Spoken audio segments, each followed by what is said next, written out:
après la presse internationale, l'édito politique d'Yves Tréhard du Figaro. Et Yves, aujourd'hui, on va connaître les candidats autorisés à concourir à la primaire de la droite et du centre. Et c'est l'occasion pour vous, Yves, eh bien de faire le procès de ce système des primaires qui a ses limites. Oui, je vais pas me faire que des amis ce matin. Ah. Effectivement, c'est une mode qui est venue des États-Unis et qui ne grandit pas, d'après moi, le débat politique.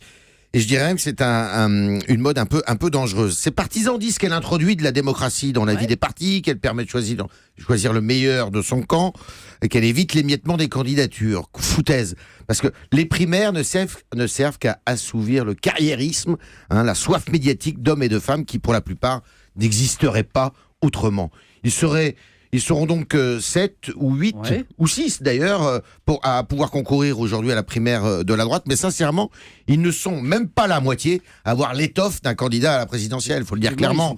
Nous écoutent, Les autres sont là pour se prépositionner afin d'obtenir après un ministère, un poste de chef de parti, une présidence d'assemblée pour service rendu. Ce service rendu, c'est quoi ? C'est son ralliement, évidemment, au deuxième tour de la fameuse primaire. Et Yves, ce que vous nous dites ce matin, c'est que ce système des primaires, il est même dangereux. Oui, parce que il hystérise la compétition, il essouffle le peuple d'une certaine façon, le débat, et il fracture les partis.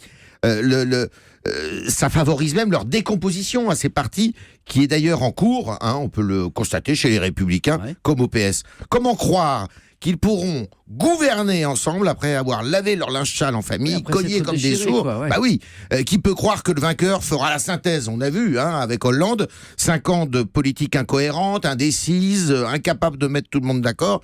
Si Sarkozy ou Juppé gagnent, par exemple, le maire, il aura bonne mine, lui qui dénonce aujourd'hui le risque du retour du Karcher en parlant de Sarkozy, ou l'immobilité heureuse en parlant de Juppé. Le maire dont on dit qu'il penserait peut-être à un poste de Premier ministre, par exemple. Voilà. Vous avez tout résumé. Et ça, ce n'est qu'un exemple, parce que en fait, les primaires servent à occuper l'espace médiatique au détriment de l'autre camp.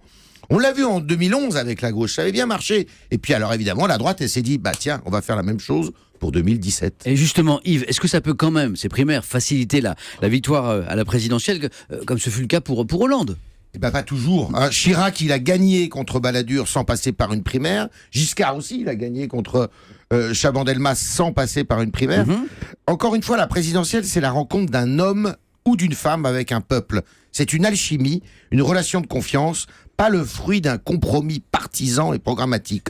Enfin, et si cela était le sujet, et c'est le sujet, la primaire de la droite, comme celle du PS d'ailleurs, ne devrait pas empêcher Marine Le Pen d'être au deuxième tour. Et la rencontre d'un homme et d'une femme avec le peuple, c'est tout l'esprit de la Ve République d'ailleurs. Exactement, mais peut-être un peu dévoyé ici. Très calé en droit constitutionnel, Samuel. J'aimais bien ça.